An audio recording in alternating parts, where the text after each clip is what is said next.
अपनों ने ही 9 साल के बच्चों को दे दिया नरबली। अंधविश्वास के चक्कर में 9 साल के बच्चे की बलि दे दी गई। गिरफ्तार अभियुक्तों से पूछताछ के क्रम में ज्ञात हुआ कि अभियुक्त इंद्रजीत उपरोक्त की शादी माह दिसंबर 2024 में संभा पुत्री परशुराम गौड़ निवासी पटखौली थाना भलुनी जनपद देवरिया से हुई थी। जो शादी के कुछ दिन बाद अपने ससुराल गया तो उसके ऊपर कथित तौर पर देवी मां सवार होने की बात बताई गई और वह बीमार हो गया। इस बात को लेकर उसके ससुराल वाले परेशान हो गए और उसे झाड़ फूक आदि हेतु जयप्रकाश उपरोक्त जो कि इंद्रजीत का मामा है के पास ले गए, जहां उसके द्वारा कथित तौर पर नरबलि देने की बात कही गई।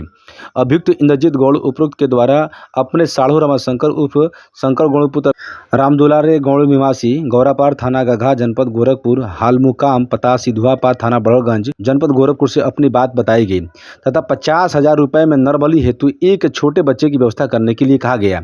रमाशंकर उर्फ शंकर गौड़ उपरोक्त द्वारा दिनांक 16/4/2025 को अपने बड़े साले योगेश कुमार के बड़े लड़के आरुष गौड़ उम्र लगभग 9 वर्ष को बहला फुसलाकर अपने घर पर ले चला गया और दिनांक 19/4/2025 को इंद्रजीत उपरोक्त के मौसेरे भाई भीम को बुला कर दे दिया।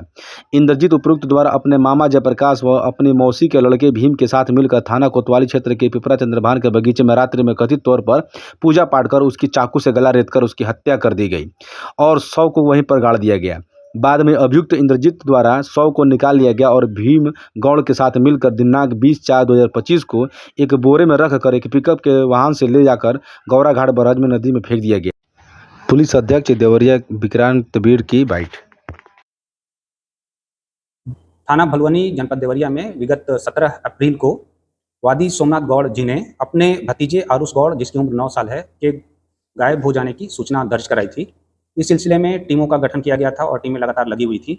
आज थाना भलुनी की टीम ने इसका सफल अनावरण कर लिया है और प्रकाश में ये आया है कि इस बच्चे के करीबी रिश्तेदार ही जो 4 अभियुक्त हैं, जयप्रकाश गौड़, इंद्रजीत गौड़, भीम गौड़, रमाशंकर उर्फ शंकर गौड़, ये उस बच्चे को अपहरण करके तथाकथित तौर पे नरबलि देने के कारण उन्होंने मिलकर हत्या कर दी है और लाश को नदी में फेंक दिया है। इसका पुलिस ने अनावरण कर लिया है। इन चारों अभियुक्तों ने अपने जुर्म का इकबाल कर लिया है और आज इनको माननीय न्यायालय के समक्ष प्रस्तुत किया जा रहा है और इस टीम को प्रोत्साहन के लिए 10,000 रुपये का कैश अवार्ड भी दिया जा रहा है।